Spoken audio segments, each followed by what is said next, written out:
252 কোটির মাদক কাণ্ডে আবারও উত্তাল বলিউড। দিন কয়েক আগে সেলেব ইনফ্লুয়েন্সার অরিকে তলব করা হয়েছিল। এবার সংশ্লিষ্ট মামলায় মুম্বাই পুলিশের অ্যান্টি নার্কোটিক্স বিভাগের তরফে সমন পাঠানো হলো শ্রদ্ধা কাপুরের ভাই সিদ্ধান্ত কাপুরকে। আগামী 25 নভেম্বর হাজিরার নির্দেশ দেওয়া হয়েছে তাকে। বরং আরও দিন কয়েক সময় চেয়ে আবেদন জানিয়েছেন তিনি।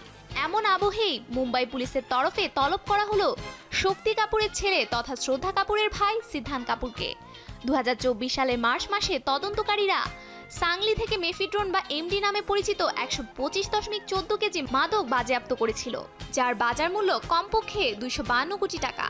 এই ঘটনায় গত অক্টোবর মাসে মুম্বাইয়ের ঘাটকোপার থেকে দুজনকে গ্রেফতার করে পুলিশ। জেরার মুখে তারা জানান, মুম্বাইয়ের বিভিন্ন প্রান্তের রেভ পার্টিতে ওই মাদক সরবরাহ করত তারা। যে পার্টিগুলোতে নাকি যাতায়াত ছিল নোরা ফাতেহি, শ্রদ্ধা কাপুর, সিদ্ধান্ত কাপুর, পরিচালক আব্বাস মাস্তান, র্যাপার লোকা, ওরি, এমনকি এনসিপি নেতা জিশান সিদ্দিকির মতো তাবড় ব্যক্তিত্বদের।